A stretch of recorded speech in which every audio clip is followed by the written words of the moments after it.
태양은 자비 없는 절대 군주처럼 하늘의 정점에서 갈라진 대지를 내려다보고 있습니다. 구름 한 점 없는 창백한 하늘은 더 이상 생명을 품은 안식처가 아니라 지상의 모든 수분을 남김없이 앗아가려는 거대한 진공 펌프와 같습니다. 플라이스토세의 말기. 아프리카의 대지구대는 지금 역사상 가장 혹독하고 무자비한 건조기를 지나고 있습니다. 지평선 끝까지 펼쳐진 것은 불타버린 초원과 앙상하게 뼈를 드러난 바위들 뿐이며 한때 거대한 강이 굽이쳐 흘렀던 자리는 이제 대지에 깊게 패인 흉터처럼 말라붙어 붉은 먼지만을 끊임없이 내뿜고 있습니다. 이곳의 공기는 들이마시는 것만으로도 폐부를 찌르는 듯한 날카로운 열기를 품고 있습니다. 바람은 간헐적으로 불어오지만 생명체에게 시원함을 주는 것이 아니라 뜨겁게 달궈진 모래와 미세한 돌가루를 실어 나르며 사포처럼 피부를 긁어댑니다. 지면 위로 피어오르는 아지랑이는 시야를 흐릿하게 만들고 멀리 있는 풍경은 마치 고열에 녹아내리는 촛농처럼 일그러져 보입니다. 이것은 단순한 계절의 변화가 아니라 생존을 허락받지 못한 약한 개체들을 무자비하게 걸러내려는 대자연의 잔혹한 시험이자 피할 수 없는 심판의 시간입니다. 이 황무지 위를 비틀거리는 검은 점들이 이동하고 있는 모습이 보입니다. 그들은 직립보행을 하는 영장류, 털없는 원숭이, 바로 인간의 무리입니다. 수십 명으로 이루어진 이 집단은 며칠째 물 한 모금 마시지 못한 채 죽음의 행진을 이어가고 있습니다. 그들의 피부는 강렬한 자외선에 검게 그을리다 못해 벗겨져 나갔고 입술은 가뭄에 갈라진 논바닥처럼 터져 피가 맺혀 있습니다. 체내의 수분이 고갈되면서 혈액은 끈적하게 변했고 심장은 느리고 무겁게 뛰며 생명의 끈을 간신히 붙잡고 있습니다. 무리의 이동 속도는 현저히 느려졌지만 그들은 결코 멈출 수 없다는 사실을 본능적으로 알고 있습니다. 멈추는 순간 태양은 그들을 순식간에 미라로 만들어버릴 것입니다. 무리의 가장자리에는 이미 낙오된 자들의 흔적이 남아 있습니다. 노인과 어린아이 중 일부는 탈진하여 쓰러졌고 무리는 그들을 뒤로 한 채 묵묵히 앞을 향해 나아갑니다. 슬픔을 표현할 눈물조차 말라버린 상태에서 그들에게 남은 감정은 오직 타는 듯한 갈증과 생존에 대한 처절한 집착뿐입니다. 이것은 비정이 아니라 종 전체가 살아남기 위한 냉혹한 산수입니다. 주변의 생태계 또한 침묵 속에 잠겨 죽어가고 있습니다. 한때 가젤과 영양이 뛰어놀던 초원은 이제 바싹 마른 뼈들이 뒹구는 무덤으로 변했습니다. 덤불 속에 숨어있던 설치류들은 더위를 피해 땅속 깊은 곳으로 파고들었고 포식자들조차 사냥할 기력을 잃은 채 그늘을 찾아 헐떡이고 있습니다. 세상의 모든 소리가 사라진 듯 단 정막 속에서 들리는 것은 오직 건조한 바람 소리와 인간 무리가 마른 풀을 밟으며 내는 바스락거리는 소리뿐입니다. 대지는 죽음의 정적 속에서 신음하고 있습니다. 인간의 눈은 휑하게 들어가 광대뼈가 도드라져 보이며 초점은 흐릿합니다. 그러나 그들의 감각기관 중 후각만은 그 어느 때보다 예민하게 날 서 있습니다. 물은 단순한 물질이 아니라 생명의 근원이자 신앙이며 그 냄새를 맡는 것은 생존의 절대적인 조건입니다. 리더 역할을 하는 건장한 수컷이 갑자기 걸음을 멈추고 고개를 들어 바람의 냄새를 맡습니다. 뜨거운 모래 냄새와 짐승의 썩은 내 사이로 아주 희미하지만 분명히 다른 냄새가 섞여 있습니다. 그것은 젖은 진흙의 냄새, 즉 습기의 흔적입니다. 리더의 신호에 따라 무리 전체가 일제히 고개를 들고 같은 방향을 응시합니다. 멸종의 위기 앞에서 유전자에 각인된 생존 본능이 깨어나는 순간입니다. 그들이 감지한 냄새는 북서쪽, 거대한 바위 절벽이 그림자를 드리운 협곡 쪽에서 불어오고 있습니다. 흐릿했던 눈동자에 다시 생기가 돌기 시작합니다. 발바닥에 물집이 터지는 고통도, 타들어가는 목구멍의 통증도 잠시 잊혀집니다. 그들은 방향을 틀어 냄새가 나는 곳을 향해 속도를 높이기 시작합니다. 희망은 고통을 마취시키는 가장 강력한 약물입니다. 협곡으로 향하는 길은 험난하기 그지없습니다. 날카로운 자갈들이 발바닥을 찌르고 가시덤불이 다리를 긁어댑니다. 하지만 무리는 서로를 부축하며 때로는 네 발로 기어서라도 앞으로 나아갑니다. 태양이 서쪽으로 기울기 시작하면서 그림자가 길어지자 대지의 온도가 아주 조금 내려갑니다. 그 미세한 변화조차 이들에게는 축복입니다. 협곡의 입구에 들어서자 공기의 질감이 달라진 것이 느껴집니다. 여전히 건조하지만 바깥 세상에 살인적인 열기와는 다른 서늘한 기운이 감돌고 있습니다. 협곡의 안쪽으로 깊이 들어갈수록 습기의 냄새는 점점 더 짙어집니다. 말라비틀어진 식물들이 드문드문 보이기 시작하더니 이내 잎사귀에 약간의 초록빛을 띤 관목들이 나타납니다.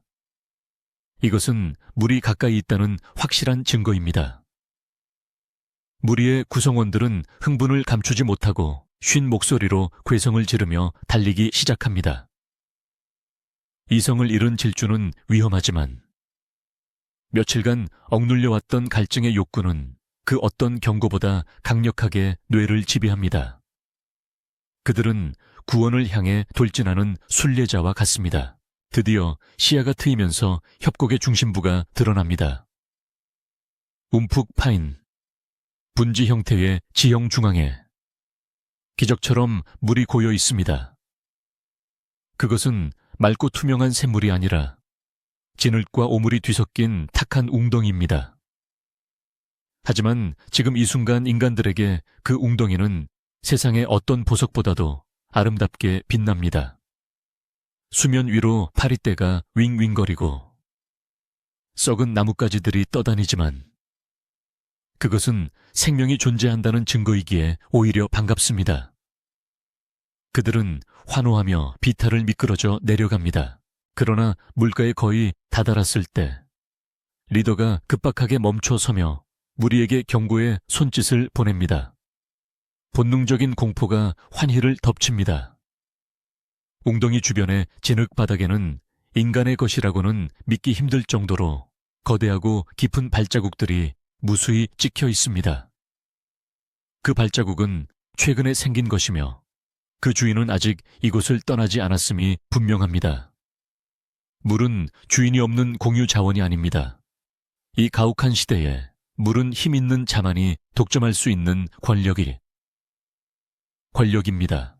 웅덩이의 수면은 고요해 보이지만 그 아래에는 무언가 거대한 것이 숨죽이고 있습니다. 물 위로 드러난 것은 콧구멍과 튀어나온 두 눈뿐이지만 그 사이의 거리를 가늠해 볼 때 수면 아래 잠겨있는 몸체의 크기는 상상을 초월합니다. 그것은 현대의 하마보다 훨씬 더 크고 공격적인 고대 하마, 히포포타무스 고르고스입니다. 녀석은 마치 바위처럼 미동도 하지 않은 채 침입자들을 차가운 눈으로 응시하고 있습니다. 웅덩이는 생명의 오아시스가 아니라 괴물의 소굴이었습니다. 인간 무리는 웅덩이 가장자리에서 얼어붙었습니다. 눈앞에 물이 있는데도 마실 수 없는 고문과도 같은 상황이 펼쳐집니다. 고르고스는 자신의 영역에 발을 들인 털없는 원숭이들을 경계하며 낮은 주파수의 진동을 내뿜습니다. 그 울림은 공기를 타고 전해져 인간들의 흉곽을 떨게 만듭니다. 녀석은 천천히 거대한 입을 벌려 하품하듯 자신의 무기를 과시합니다.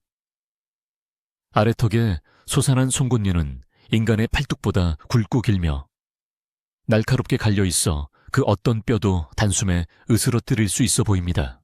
해는 뉘엿뉘엿 넘어가고 붉은 노을이 협곡을 피처럼 물들이고 있습니다. 인간 무리는 물러설 곳이 없습니다. 뒤쪽은 죽음의 사막이고 앞쪽은 괴수가 지키는 물웅덩이입니다. 선택지는 단 하나, 목숨을 걸고 물을 쟁취하는 것뿐입니다. 리더는 창을 움켜쥔 손에 힘을 줍니다. 흑요석 창촉이 저녁 햇살을 받아 서늘하게 빛납니다. 갈증으로 인한 현기증과 공포가 뒤섞인 채 그들은 진흙탕 위에서 벌어질 비극적인 대면을 준비하고 있습니다. 이것은 단순한 목마름의 해결이 아니라 종의 존속을 건 전쟁의 서막입니다. 바람이 멈추고 협곡에는 무거운 정적이 내려앉습니다. 고르고스는 물 밖으로 천천히 거대한 몸을 일으키기 시작합니다. 진흙물이 폭포수처럼 녀석의 등에서 쏟아져 내립니다.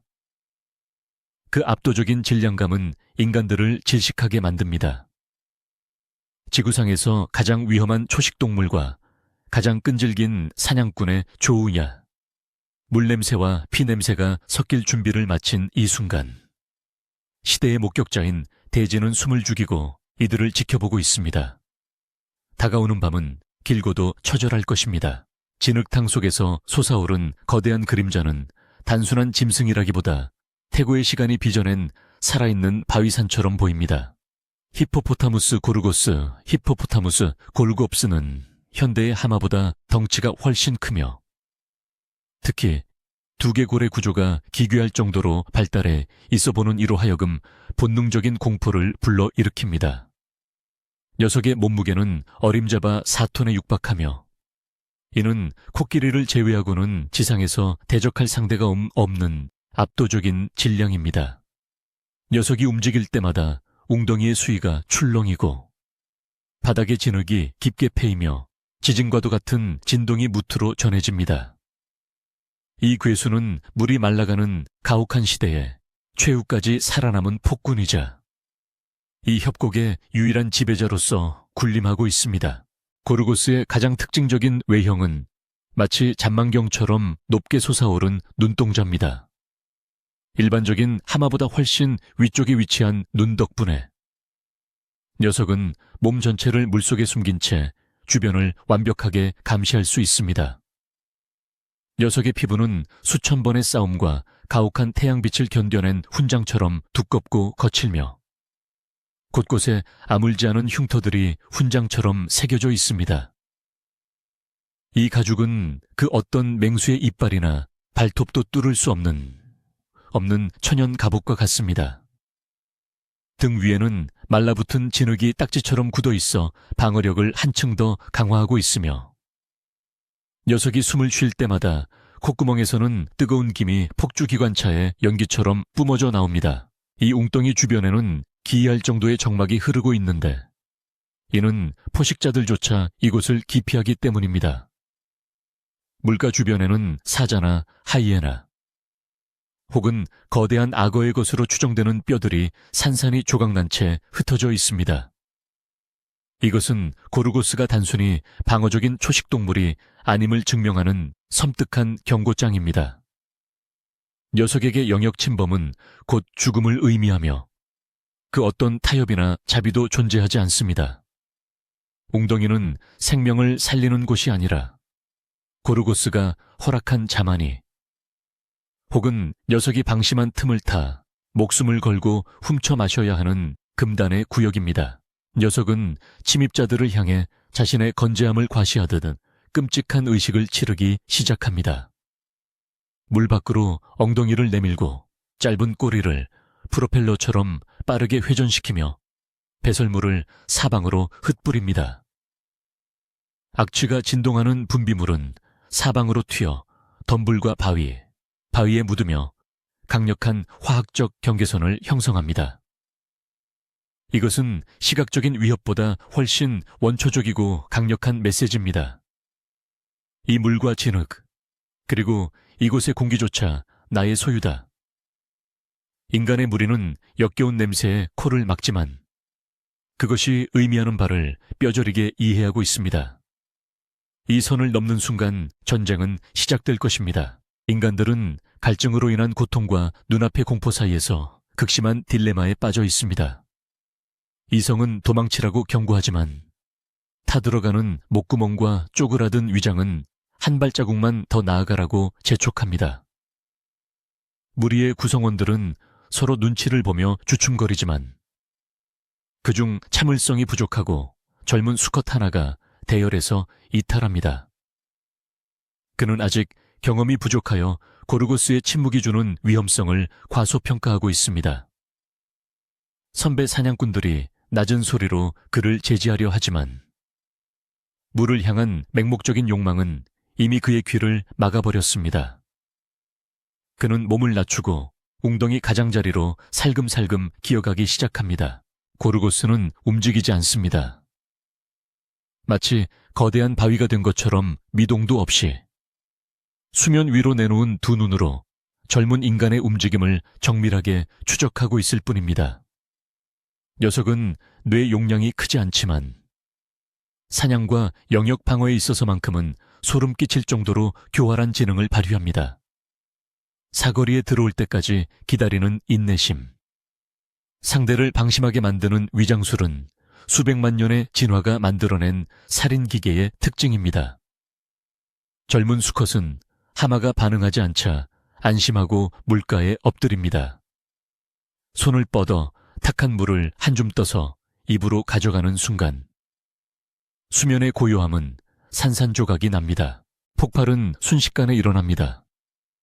정지해 있던 4톤의 거구가 마치 스프링이 튀어오르듯 엄청난 속도로 물살을 가르며 돌진합니다.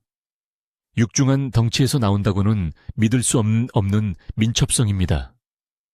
물이 벽처럼 솟구쳐 오르고 젊은 인간이 비명을 지를 새도 없이 거대한 아가리가 시야를 덮칩니다. 고르고스의 턱이 벌어지는 각도는 150도에 달하며 그 안에 박힌 송곳니는 50cm가 넘는 단검과 같습니다. 인간은 뒤로 물러나려 발버둥 치지만 진흙바닥에 발이 미끄러지며 중심을 잃습니다. 그 찰나의 실수는 되돌릴 수 없는 결과를 초래합니다. 우지끈하는 소리가 협곡 전체에 울려 퍼집니다. 그것은 젖은 장작이 부러지는 소리가 아니라 생명체의 단단한 뼈와 근육이 압도적인 압력에 의해 으스러지는 소름 끼치는 파열음입니다. 고르고스의 턱이 젊은 인간의 상체를 그대로 닫아버렸습니다. 날카로운 송곳니가 흉곽을 뚫고 폐와 심장을 관통합니다. 고통을 느낄 시간조차 허락되지 않은 즉각적인 죽음입니다. 녀석은 먹이를 씹는 것이 아니라 침입자를 제거하여 본보기로 삼는 것에 목적이 있습니다.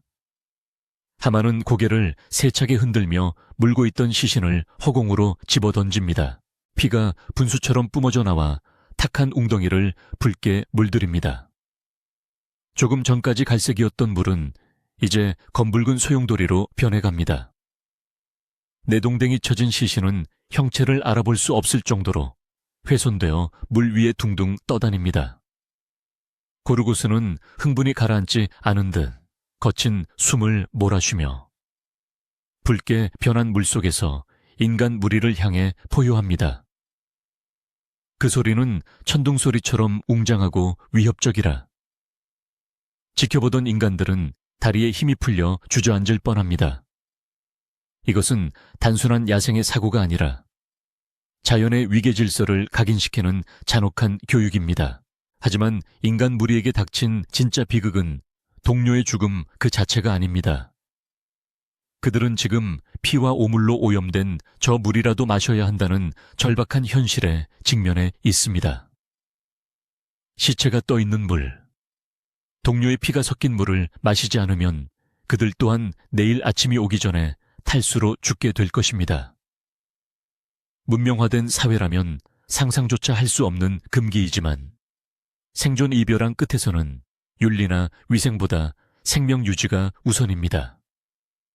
리더는 흔들리는 눈빛을 거두고 공포에 질린 무리에게 침착할 것을 주문합니다. 고르고스는 다시 물속 깊은 곳으로 몸을 숨깁니다. 붉은 물결만이 녀석이 있던 자리를 맴돌고 있습니다. 녀석은 알고 있습니다. 저 나약한 원숭이들이 결국 물을 마시기 위해 다시 올 수밖에 없다는 것을. 녀석은 이제 사냥꾼이 되어 덫을 놓고 기다리는 형국입니다. 인간 무리는 물러나 덤불 속에 몸을 숨깁니다. 당장의 갈증은 참을 수 없을 만큼 고통스럽지만 지금 들어가는 것은 자살 행위입니다.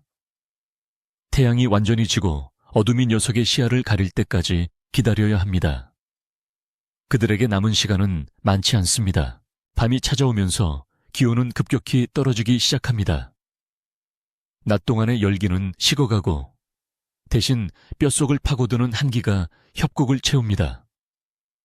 인간들은 서로의 천에 의지해 옹기종기 모여 앉아 있습니다. 그들의 시선은 어둠 속에 잠긴 웅덩이에 고정되어 있습니다. 가끔 들려오는 하마의 거친 숨소리와 물장구 소리가 그들의 신경을 날카롭게 긁어댑니다. 고르고스는 밤이 되면 물 밖으로 나와 풀을 뜯기도 하지만 오늘은 침입자들 때문에 경계를 늦추지 않고 물을 지키고 있습니다. 이 팽팽한 대치 속에서 인간의 머릿속에는 오직 하나의 생각만이 맴돕니다. 죽이느냐, 죽느냐, 무리의 리더는 결단을 내립니다. 이대로 아침이 오면 탈진한 무리는 전멸할 것입니다. 그는 품에서 흑요석 돌조각을 꺼내 나무창 끝을 다듬기 시작합니다. 다른 수컷들도 말없이 그의 행동을 따릅니다. 돌과 돌이 부딪히는 딱딱거리는 소리가 리듬처럼 어둠 속에 울려 퍼집니다. 이것은 도구를 사용하는 인간만이 낼 수 있는 소리이며 자연의 폭력에 대항하는 문명의 선전포고입니다. 육체의 힘으로는 절대 이길 수 없는 것인을 상대로 그들은 지혜와 협동이라는 무기를 갈고 닦기 시작합니다. 웅덩이의 물은 여전히 붉고 그 냄새는 비릿합니다. 하지만 그 물은 내일의 태양을 보기 위한 유일한 열쇠입니다. 인간들은 죽은 동료의 희생을 헛되이 하지 않기 위해 그리고 종족의 미래를 위해 공포를 분노로 바꾸고 있습니다. 고르고스가 진흙의 제왕이라면 인간은 끈질긴 생존의 화신입니다. 이제 곧 어둠이 가장 짙어지는 시간이 오면 인류 역사상 가장 처절하고 원시적인 전투가 시작될 것입니다. 별빛조차 숨죽인 이 밤, 뼈와 돌의 의지가 시험대에 오를 준비를 마쳤습니다. 태양이 지평선 아래로 완전히 자취를 감추자 아프리카의 황야는 또 다른 얼굴을 드러냅니다. 낮 동안 대지를 달구었던 살인적인 열기는 믿을 수 없을 만큼 빠르게 식어가고 그 자리를 뼛속까지 파고드는 냉혹한 한기가 채웁니다. 검푸른 하늘에는 수십억 개의 별들이 차가운 보석처럼 박혀 무심하게 이 땅을 내려다보고 있으며 은하수는 거대한 강물처럼 흘러가지만 지상의 목마른 자들에게는 닿을 수 없는 먼 곳의 이야기일 뿐입니다. 웅덩이에서 불어오는 바람은 이제 습기보다는 서늘함을 머금고 인간들의 땀식은 피부를 날카롭게 스치고 지나갑니다. 이 급격한 일교차는 탈수 증세로 약해진 무리의 체력을 더욱 빠르게 갉아먹는 또 하나의 적입니다. 웅덩이에서 수백 미터 떨어진 마른 덤불숲, 바위들이 병풍처럼 둘러쳐진 은신처에는 무거운 침묵이 감돌고 있습니다. 인간 무리는 잠을 청하지 않습니다. 아니, 잘 수 없다는 것이 정확한 표현일 것입니다. 눈을 감으면 조금 전 턱이 부서져 죽어간 동료의 참혹한 잔상이 떠오르고 귀를 기울이면 어둠 속에서 들려오는 고르고스의 거친 숨소리가 공포를 자극하기 때문입니다. 그들은 불을 피우지 않습니다. 불빛은 어둠 속에서 자신들의 위치를 노출시키는 표적이 될 뿐이며 지금 그들에게 필요한 것은 온기가 아니라 완벽한 은폐와 기습을 위한 어둠 그 자체입니다. 어둠 속에서 규칙적으로 들리는 탁탁 하는 소리만이 이곳에 생명체가 있음을 알립니다. 그것은 리더와 숙련된 사냥꾼들이 무기를 정비하는 소리입니다. 그들은 주변에서 구한 단단한 현무암으로 흑요석 조각을 정교하게 타격하여 나를 세우고 있습니다. 깨져나간 흑요석의 단면은 현대의 수술용 메스보다 더 날카로워 스치기만 해도 살점이 떨어져 나갈 정도입니다.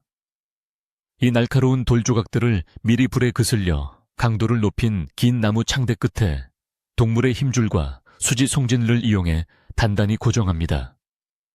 이것은 단순한 막대기가 아니라 인류가 가진 지혜의 결정체이자 육체의 한계를 확장하는 치명적인 송곳니입니다. 무리의 구성원들은 말보다는 눈빛과 몸짓으로 의사를 교환합니다. 오랜 공동생활로 다져진 그들의 유대감은 복잡한 언어 없이도 완벽한 소통을 가능하게 합니다. 리더는 바닥에 흙을 손가락으로 긁어 지형을 묘사하고 돌멩이 하나를 중앙에 놓아 고르고스의 위치를 표시합니다. 그리고는 주변에 작은 돌들을 배치하며 각자가 맡아야 할 위치와 역할을 지정합니다. 덩치가 크고 힘이 센 자들은 정면에서 시선을 끌고 날렵한 자들은 측면으로 돌아가 급소를 노리며 투창에 능한 자들은 원거리에서 지원 사격을 할 것입니다. 이것은 본능에 의존하는 짐승의 사냥이 아니라 철저하게 계산된 군사작전입니다. 인간의 가장 큰 무기는 근육이 아니라 바로 기억입니다. 그들은 낮에 겪었던 패배를 단순히 공포로 기억하는 것이 아니라 데이터로 분석합니다. 고르고스가 공격할 때 입을 벌리는 각도, 돌진할 때의 속도, 그리고 시야가 미치지 못하는 사각지대까지. 죽은 동료는 자신의 목숨을 대가로 괴물의 패턴이라는 귀중한 정보를 남겼습니다. 무리는 그 정보를 공유하며 시뮬레이션을 반복합니다. 비록 4톤의 거구를 힘으로 제압할 수는 없지만 녀석의 움직임을 예측하고 함정에 빠뜨릴 수는 있습니다.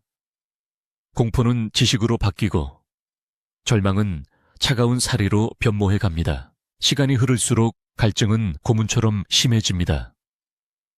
입안은 바짝 말라 혀가 입천장에 달라붙고 침조차 나오지 않습니다. 하지만 아드레날린이 분비되면서 고통은 잠시 마비됩니다. 인간의 신체는 생존을 위해 비상모드로 전환되었습니다. 동공은 어둠에 적응하기 위해 최대로 확장되어 희미한 별빛만으로도 사물의 윤곽을 구분할 수 있게 되었고, 청각은 바람소리 속에 섞인 미세한 나뭇가지 꺾이는 소리까지 잡아낼 정도로 예민해졌습니다. 그들은 지금 문명화된 인간이 아니라 먹이사슬의 최상위를 노리는 포식자로서의 원초적인 감각을 되찾고 있습니다. 한편 웅덩이의 주인 고르고스는 여전히 물속에 몸을 담근 채 밤을 즐기고 있습니다. 녀석은 낮 동안 뜨거워진 천을 식히고 피부에 수분을 보충하며 휴식을 취합니다. 가끔 물 위로 코를 내밀고 푸으으 하며 물을 뿜어내는 소리가 협곡을 울립니다. 녀석에게 이 밤은 평화로운 안식의 시간이지만 그 안식은 곧 깨어질 것입니다. 고르고스는 자신의 힘과 덩치만을 믿고 주변의 작은 움직임들을 무시하고 있습니다. 녀석의 오만함이야말로 인간들이 파고들 수 있는 가장 큰 약점입니다. 녀석은 털없는 원숭이들이 밤의 어둠을 틈타 복수를 꾸미고 있다는 사실을 꿈에도 모릅니다. 작전 개시의 시간이 다가오자 무리는 소리 없이 일어납니다. 그들은 몸에 진흙과 재를 발라 채취를 지우고 어둠 속에서 피부가 번들거리는 것을 방지합니다. 마치 유령처럼 발소리를 죽인 채 웅덩이를 향해 이동하기 시작합니다. 발바닥이 땅에 닿는 감각에 온 신경을 집중하여 마른 나뭇가지를 피하고 부드러운 모래와 바위 위로만 발을 디딥니다. 수십 명의 인원이 이동하지만 바람소리 외에는 아무런 소음도 들리지 않습니다. 이것은 수백만 년 동안 포식자들을 피해 숨어다니며 체득한 은신 기술의 정점입니다. 웅덩이를 둘러싼 지형은 인간들에게 유리하게 작용합니다. 한쪽은 절벽으로 막혀 있고 다른 쪽은 경사진 비탈입니다. 무리는 세 개의 조로 나뉘어 포위망을 형성합니다. 가장 용감한 유인조는 물가에 가장 가까운 갈대숲에 매복하고 주력 공격 부대인 타격조는 하마가 도망칠 수 있는 퇴로인 비탈길 위쪽 바위 뒤에 숨습니다. 마지막으로 투창을 든 지원조는 높은 절벽 위로 올라가 웅덩이 전체를 내려다보는 위치를 잡습니다. 그물은 촘촘하게 짜여졌고 독 안에 든 쥐는 다름 아닌 늪의 제왕입니다. 하늘의 별들이 조금씩 서쪽으로 기울고 새벽이 오기 전 가장 어둡고 추운 시간인 개와 늑대의 시간이 찾아옵니다. 기온은 0에 가깝게 떨어져 입김이 하얗게 피어오릅니다. 매복한 사냥꾼들의 손은 추위로 고바들지만 창을 쥔 악력은 결코 느슨해지지 않습니다. 심장 박동 소리가 귓가에 천둥처럼 들려오지만 호흡을 조절하며 평정심을 유지하려 애씁니다. 지금 실수를 저지르면 나뿐만 아니라 무리 전체가 몰살당할 수 있다는 중압감이 그들의 어깨를 짓누릅니다. 하지만 그 무게감이 그들을 더욱 강하게 만듭니다. 갑자기 바람의 방향이 바뀝니다. 지금까지 웅덩이 쪽으로 불던 바람이 반대로 불어오기 시작합니다. 이것은 신이 내린 기회입니다. 인간들의 냄새가 고르고스 쪽으로 흘러가는 것을 막아주기 때문입니다. 절벽 위에 자리 잡은 리더가 아래를 내려다봅니다. 어둠 속에서도 희미하게 물결치는 웅덩이의 윤곽과 그 중앙에 떠있는 거대한 바위 같은 고르고스의 형태가 보입니다.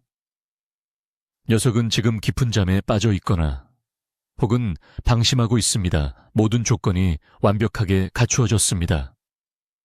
리더는 천천히 오른손을 들어 올립니다. 공격의 신호는 소리가 아닙니다. 돌멩이 하나가 절벽 위에서 떨어져 웅덩이 반대편 물가에 풍덩하고 떨어지는 파열음이 신호입니다. 고요했던 수면에 파장이 일고 잠자던 고르고스가 화들짝 놀라며 물보라를 일으킵니다. 녀석의 시선이 소리가 난 반대편으로 쏠리는 바로 그 순간 어둠 속에 숨죽이고 있던 수십 개의 그림자가 일제히 일어납니다. 정적은 깨졌고 사냥터의 공기는 팽팽한 긴장감에서 폭발적인 광기로 순식간에 전환됩니다. 와! 동시에 터져나오는 수십 명의 함성은 협곡을 뒤흔듭니다. 그것은 단순한 고함이 아니라 적의 기세를 꺾고 공포를 심어주기 위한 심리전의 일환입니다. 고르고스는 예상치 못한 소음과 포위에 당황하여 우왕좌왕합니다. 녀석이 상황을 파악하기도 전에 밤하늘을 가르며 날카로운 소리가 들려옵니다. 절벽 위에서 던진 창들이 비처럼 쏟아져 내리기 시작한 것입니다. 첫 번째 창이 고르고스의 등 가죽에 박히지는 못하고 튕겨 나갑니다. 녀석의 가죽은 너무나 두껍고 단단합니다. 하지만 뒤이어 날아온 두 번째, 세 번째 창이 비교적 부드러운 녀석의 콧등과 귀 주변을 타격합니다. 고르고스는 고통과 분노가 뒤섞인 고해성을 지르며 물 위로 솟구칩니다. 사톤의 거구가 일으키는 파도는 작은 쓰나미처럼 웅덩이 가장자리를 덮칩니다. 녀석은 이제 잠에서 완전히 깨어나 자신의 영역을 침범한 이 괘씸한 존재들을 모조리 짓밟아버리겠다는 사리를 불태웁니다. 하지만 이번에는 인간들이 도망치지 않습니다. 그들은 이미 죽음의 공포를 넘어선 곳에 있습니다. 물러서면 탈수로 죽고 싸우면 살 길이 열립니다. 선택의 여지가 없는 자들이 보여주는 용기만큼 무서운 것은 없습니다. 유인조가 횃불 대신 뾰족한 나무 창을 흔들며 고르고스를 얕은 물가로 유인합니다. 분노한 하마는 그 미끼를 물고 무트로 돌진하려 합니다. 녀석이 물 밖으로 나오는 순간 녀석의 기동성은 현저히 떨어질 것이며 그것이 바로 인간들이 노리는 결정적인 기회입니다. 밤의 장막이 걷히기 직전 웅덩이는 피와 진흙이 뒤섞인 혼돈의 도가니로 변해갑니다. 이 싸움은 단순히 배를 채우기 위한 사냥이 아닙니다. 이것은 자연의 불공평한 힘에 배분에 맞서 약한 육체를 가진 종족이 지능과 도구 그리고 협동이라는 새로운 힘으로 도전장을 내미는 혁명의 순간입니다. 뼈로 만든 창과 돌로 만든 칼이 태고의 괴수를 상대로 승리할 수 있을 것인가? 그 답을 얻기 위해 인간들은 기꺼이 자신의 몸을 던져 괴물의 아가리 앞으로 뛰어듭니다. 여명이 밝아오는 하늘 아래. 역사는 피로 쓰일 준비를 마쳤습니다. 동쪽 하늘에 칠흑 같던 어둠이 서서히 걷히고 지평선 너머로 핏빛 여명이 번져오기 시작합니다. 이 붉은 빛은 희망의 상징이 아니라 웅덩이 주변에서 벌어지고 있는 참혹한 살육의 현장을 비추는 조명과도 같습니다. 고요했던 밤의 정적은 이미 산산조각 났으며 협곡은 짐승의 포효와 인간의 비명, 그리고 살과 뼈가 부딪히는 둔탁한 타격음으로 가득 차 있습니다. 고르고스는 물 밖으로 완전히 모습을 드러냈습니다. 진흙을 뒤집어 쓴 4톤의 거구가 육지로 올라오자 그 압도적인 질량감은 마치 작은 산 하나가 움직이는 듯한 착각을 불러일으킵니다. 녀석의 네 다리가 땅을 디딜 때마다 집안이 울리고 웅덩이의 물은 지진이 난 것처럼 출렁거립니다. 이것은 단순한 싸움이 아니라 자연의 분노가 형상화된 괴수와 생존을 갈망하는 영장류의 정면 충돌입니다. 고르고스의 돌진은 상상을 초월하는 파괴력을 지니고 있습니다. 녀석은 고개를 숙인 채 자신을 가로막는 모든 것을 들이받으며 전차처럼 질주합니다. 가장 앞장서서 유인하던 사냥꾼 한 명이 미처 피하지 못하고 녀석의 거대한 머리에 들이받칩니다. 퍽 하는 끔찍한 소리와 함께 사냥꾼의 몸이 인형처럼 공중으로 튕겨 나갑니다. 흉곽이 함몰되고 척추가 부러진 그는 바위 벽에 부딪히며 즉사합니다. 하지만 그의 죽음은 헛되지 않았습니다. 그가 시간을 버는 사이 측면에 매복해 있던 타격조가 일제히 달려들어 고르고스의 옆구리와 뒷다리에 창을 꽂아 넣었기 때문입니다. 두꺼운 가죽이 창끝을 튕겨내기도 하지만 몇 개의 창은 기적적으로 가죽을 뚫고 근육 깊숙이 박힙니다.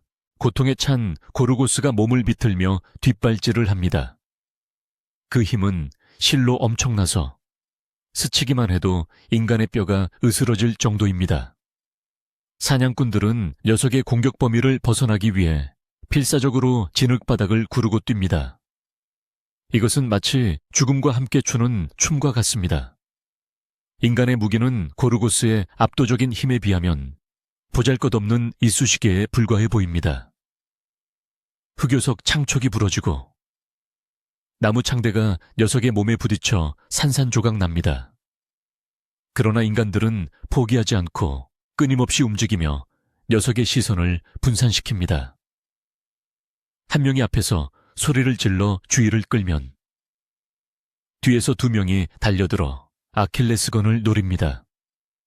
개체 하나의 힘은 미약하지만 집단으로서의 그들은 거대한 유기체처럼 움직이며 괴물을 혼란에 빠뜨립니다. 전장의 공기는 피냄새와 터져나온 내장의 악취, 그리고 바닥에서 올라오는 썩은 진흙 냄새로 진동합니다. 붉게 떠오르는 태양 아래 튀어오르는 핏방울들이 보석처럼 반짝이다가 검은 흙 위로 떨어집니다. 고르고스의 눈은 분노로 붉게 충혈되어 있으며 입계에는 거품과 피가 뒤섞여 흘러내립니다. 녀석은 이제 특정 대상을 노리기보다 닥치는 대로 물어뜯고 짓밟으려 날뜁니다. 이 광란의 도가니 속에서 인간들은 공포를 느낄 겨를조차 없습니다. 그들의 뇌는 오직 회피와 공격이라는 두 가지 명령만을 수행하고 있습니다. 동료가 밟혀 죽어가는 모습을 보면서도 슬퍼하기보다는 그 틈을 이용해 창을 찌르는 냉혹함만이 이 지옥에서 살아남을 수 있는 유일한 방법입니다. 시간이 지날수록 고르고스의 움직임이 조금씩 둔해지는 것이 느껴집니다. 몸 곳곳에 박힌 수십 개의 창들이 녀석의 체력을 갉아먹고 있으며 끊임없이 흘러내리는 피가 녀석의 생명력을 앗아가고 있습니다. 육지로 올라온 하마는 피부가 빠르게 건조해지며 천조절에 실패하게 됩니다. 게다가 4톤이라는 엄청난 체중은 지상전에서 오히려 녀석의 발목을 잡는 족쇄가 됩니다. 진흙의 발이 푹푹 빠지며 기동성이 떨어지자 인간들은 더욱 과감하게 접근합니다. 그들은 녀석의 사각지대인 등 뒤로 올라타거나 배 밑으로 기어들어가 부드러운 복부를 공격하려 시도합니다. 사냥꾼들의 눈빛은 이제 공포에서 확신으로 바뀌어가고 있습니다. 이 괴물도 피를 흘린다. 고로 죽일 수 있다. 그러나 궁지에 몰린 짐승이 가장 위험한 법입니다. 고르고스는 마지막 힘을 짜내어 갑자기 방향을 틉니다. 녀석은 리더가 서 있는 바위 쪽을 향해 무서운 속도로 돌진합니다. 녀석의 입이 150도로 벌어지며 거대한 송곳니가 리더의 목을 노립니다. 리더는 피할 공간이 없습니다. 절체절명의 순간, 옆에 있던 젊은 사냥꾼이 몸을 날려 리더를 밀쳐내고 대신 녀석의 아가리 속으로 빨려 들어갑니다. 우지끈하는 소리와 함께 젊은 사냥꾼의 하반신이 잘려 나갑니다. 그의 비명은 짧게 끝났지만 그 희생은 결정적인 기회를 만들어냅니다. 입에 무언가를 물고 있는 동안 하마는 다른 공격을 할 수 없기 때문입니다. 리더는 바닥을 구르며 일어남과 동시에 손에 쥐고 있던 가장 단단하고 날카로운 창을 고쳐 잡습니다. 그의 눈은 분노와 슬픔을 넘어선 차가운 사례로 빛납니다. 동료의 시신을 뱉어내기 위해 고르고스가 고개를 쳐드는 순간 녀석의 목덜미 아래 부드러운 피부가 노출됩니다. 그곳은 뇌로 이어지는 굵은 혈관이 지나가는 급소입니다. 리더는 온몸에 체중을 실어 도약하며 창을 내리꽂습니다. 푹 하는 소리는 둔탁하지 않고 오히려 섬뜩할 정도로 깔끔하게 들립니다. 흑요석 날이 녀석의 가죽을 찢고 동맥을 정확히 관통합니다. 검붉은 피가 마치 간헐천처럼 솟구쳐 올라 리더의 얼굴을 덮습니다. 고르고스는 비명을 지르려 하지만 기도가 피로 막혀 그르륵 하는 끔찍한 소리만 낼 뿐입니다. 치명상을 입은 괴수는 균형을 잃고 비틀거립니다.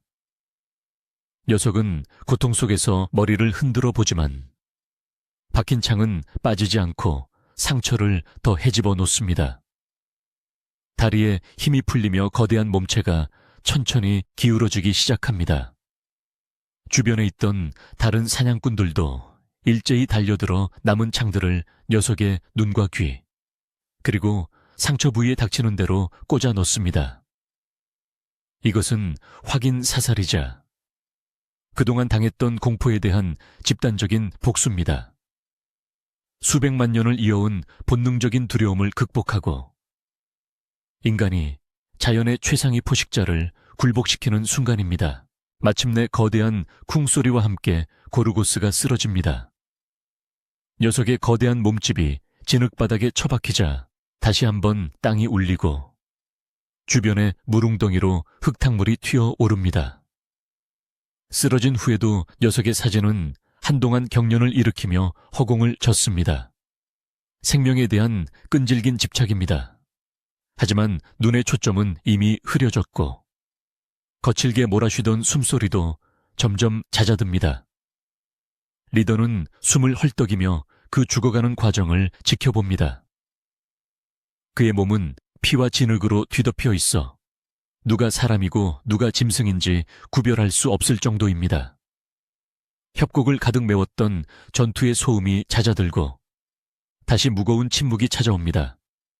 들리는 것은 오직 살아남은 자들의 거친 호흡 소리뿐입니다. 태양은 이제 완전히 떠올라 협곡 전체를 환하게 비춥니다. 붉은색이었던 여명은 사라졌지만 웅덩이의 물은 여전히 붉습니다. 하마의 피와 인간의 피가 섞여 만들어낸 비극적인 색깔입니다. 전투는 끝났습니다. 진흙탕 위에는 부러진 창들과 지시겨진 시신들, 그리고 산처럼 거대한 하마의 사체가 널려 있습니다. 승리라고 부르기에는 너무나 처참한 광경이지만 이것은 명백한 인간의 승리입니다. 그들은 단순히 적을 물리친 것이 아니라 죽음이 예정되어 있던 운명을 자신의 손으로 뒤집었습니다. 살아남은 자들은 비틀거리며 웅덩이로 다가갑니다. 그들의 눈에는 슬픔보다 더 원초적인 욕망, 바로 갈증 해소에 대한 열망이 타오르고 있습니다. 이 붉은 새벽, 인간들은 깨닫습니다. 자신들이 더 이상 자연에 순응하며 도망치는 약자가 아니라는 사실을 말입니다. 그들은 도구를 사용하고 협력하며 희생을 통해 더 큰 힘을 얻을 수 있다는 것을 증명했습니다. 쓰러진 고르고스의 사체는 단순한 고깃덩어리가 아니라 인류가 새로운 시대로 나아가는 디딤돌이 될 것입니다. 피 냄새가 진동하는 공기 속에서 리더는 피 묻은 손으로 붉은 물을 한 줌 떠 올립니다. 그것은 승배잔이자 생명의 물입니다. 이제 그들은 마실 자격을 얻었습니다. 대자연조차 침묵하게 만든 이 처절한 투쟁의 끝에서 인류는 비로소 이 땅의 주인이 될 준비를 마쳤습니다. 전투의 열기가 식어가고 아드레날린이 빠져나간 자리에 찾아온 것은 극도의 허기와 갈증입니다. 살아남은 인간들은 승리의 함성을 지르는 대신 비틀거리는 걸음으로 웅덩이 가장자리에 무릎을 꿇습니다. 그들 앞에 놓인 물은 더 이상 투명하지 않습니다. 바닥에 진흙이 뒤집히고 거대한 하마가 쏟아낸 엄청난 양의 피가 섞여 검붉은 죽처럼 변해버렸기 때문입니다. 하지만 그 누구도 주저하지 않습니다. 리더가 먼저 손을 담가 붉은 액체를 떠서 입으로 가져가자 나머지 무리들도 짐승처럼 머리를 쳐박고 물을 들이키기 시작합니다. 비릿한 철분 맛과 흙냄새가 진동하지만 그들에게 이 액체는 신이 내린 꿀물보다 달콤합니다. 이것은 단순한 수분 섭취가 아니라 적의 생명력을 자신의 몸으로 받아들이는 원시적인 의식과도 같습니다. 메마른 식도를 타고 넘어가는 차가운 액체의 감각은 온몸의 세포를 깨워냅니다. 쭈글쭈글했던 위장이 팽창하고 끈적했던 혈액이 다시 묽어지며 혈관을 타고 힘차게 돌기 시작합니다. 물을 마시는 소리, 거칠게 숨을 몰아쉬는 소리만이 협곡을 채웁니다. 개 중에는 너무 급하게 마시다가 구토를 하는 이들도 있지만 곧바로 다시 손을 뻗어 물을 마십니다. 죽음의 문턱까지 갔던 신체는 탐욕스러울 정도로 생명을 갈구합니다. 이 순간 위생이나 질병에 대한 현대적인 우려는 아무런 의미가 없습니다. 당장 탈수로 죽는 것보다 오염된 물을 마시고 살아남아 미래의 면역력에 도박을 거는 것이 야생의 냉혹한 법칙입니다. 갈증이 어느 정도 해소되자 그들의 시선은 자연스럽게 거대한 고기산으로 향합니다. 4톤에 달하는 히포포타무스. 고르고스의 사체는 이 가혹한 가뭄 속에서 무리 전체가 한 달은 좋게 버틸 수 있는 엄청난 식량 창고입니다. 인간들은 다시 도구를 집어듭니다. 이번에는 살생을 위한 무기가 아니라 생존을 위한 조리 도구로서의 돌칼입니다. 두꺼운 하마의 가죽은 웬만한 날카로움으로는 뚫기 힘들지만 흑요석의 예리한 날은 훌륭하게 그 역할을 수행합니다. 리더의 지휘 아래 그들은 숙련된 솜씨로 가죽을 벗겨내고 지방층과 근육을 해체하기 시작합니다. 붉은 살코기가 드러날 때마다 인간들의 눈빛에는 생기가 돕니다. 불을 피울 시간조차 아까워 날고기를 씹어먹는 이들도 있습니다. 턱이 아플 정도로 질긴 고기지만 씹을 때마다 배어나오는 육즙과 지방은 고갈된 에너지를 폭발적으로 채워줍니다. 오랜 굶주림 끝에 찾아온 포만감은 인간들의 뇌에 행복 호르몬을 쏟아냅니다. 고단백의 식사는 지친 근육을 회복시키고 흐릿했던 정신을 맑게 만듭니다. 그들은 하마의 내장까지 남김없이 꺼내어 먹습니다. 특히 간과 심장은 최고의 영양 공급원으로 여겨져 전투에서 가장 큰 공을 세운 리더와 부상자들에게 우선적으로 분배됩니다. 이 잔혹해 보이는 식사 시간은 사실 가장 공평하고 효율적인 에너지 분배의 현장입니다. 배를 채운 후에는 부상자와 죽은 자들을 돌볼 여유가 생깁니다. 전투 중에 뼈가 부러지거나 깊은 상처를 입은 동료들이 고통을 호소합니다. 무리의 암컷들은 웅덩이 주변에서 자라는 약초를 지식여 상처에 바르고 깨끗한 진흙으로 지혈을 시도합니다.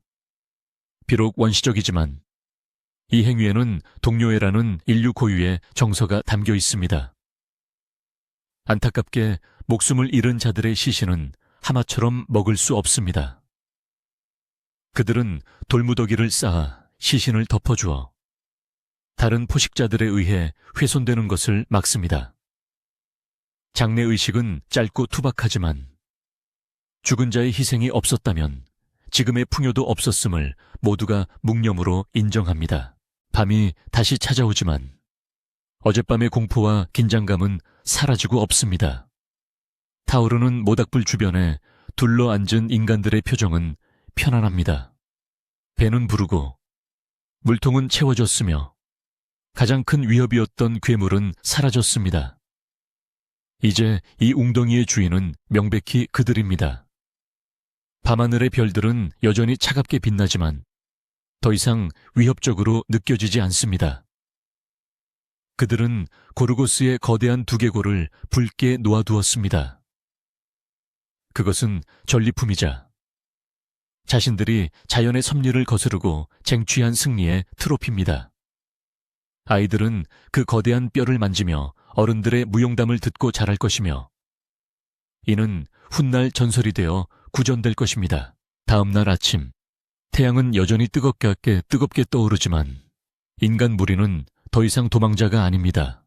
그들은 충분한 휴식과 영양 섭취로 활력을 되찾았습니다. 며칠 전까지만 해도 죽어가는 행렬이었던 그들은 이제 강인한 사냥꾼의 모습으로 변모했습니다. 하지만 그들은 이곳에 영원히 머물 수 없다는 것을 압니다. 웅덩이는 언젠가 마를 것이고 썩어가는 하마의 사체는 곧 다른 맹수들과 질병을 불러들일 것입니다. 유목하는 인류에게 정착은 곧 도태를 의미합니다. 그들은 이동해야만 살 수 있는 운명을 타고났습니다. 리더는 남은 고기를 훈제하여 저장하고 동물의 위장과 방광으로 만든 물주머니에 물을 가득 채우라고 지시합니다. 떠날 채비를 마친 무리는 마지막으로 격전의 현장을 뒤로하고 다시 황무지로 나아갑니다. 그들의 등에는 무거운 식량과 물이 지워져 있지만 발걸음은 그 어느 때보다 가볍고 힘찹니다.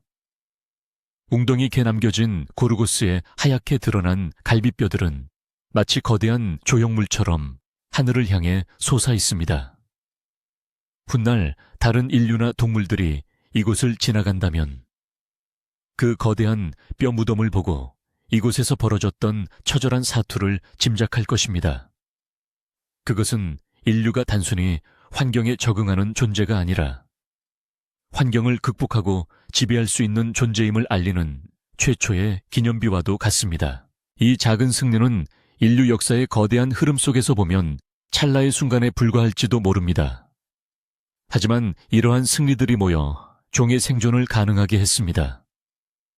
만약 그들이 공포에 질려 도망쳤거나 물을 포기했다면 그들의 유전자는 그곳에서 끊겼을 것입니다. 오늘 살아남은 이들의 피 속에는 포기하지 않는 의지가 각인되어 후대로 전해집니다. 빙하기의 추위와 간빙기의 가뭄. 거대 맹수들의 위협 속에서도 인류가 멸종하지 않고 지구의 지배자가 될 수 있었던 이유는 바로 그 붉은 새벽 웅덩이에서 보여주었던 용기 때문입니다. 바람이 불어와 모래 먼지를 일으키며 그들의 발자국을 덮어갑니다. 하지만 그들이 걸어가는 길은 멈추지 않습니다. 지평선 너머 어딘가에는 또 다른 시련과 또 다른 괴물과 그리고 또 다른 오아시스가 기다리고 있을 것입니다. 그러나 이제 그들은 두려워하지 않습니다. 돌과 나무를 쥔 손, 서로를 믿는 동료, 그리고 무엇보다도 한 번 승리해본 경험이 그들을 지탱하고 있기 때문입니다. 태양 아래 묵묵히 걸어가는 저 작은 점들, 저들이 바로 우리의 조상이며 위대한 대서사의 주인공들입니다. 생명은 끈질기게 그리고 위대하게 이어집니다.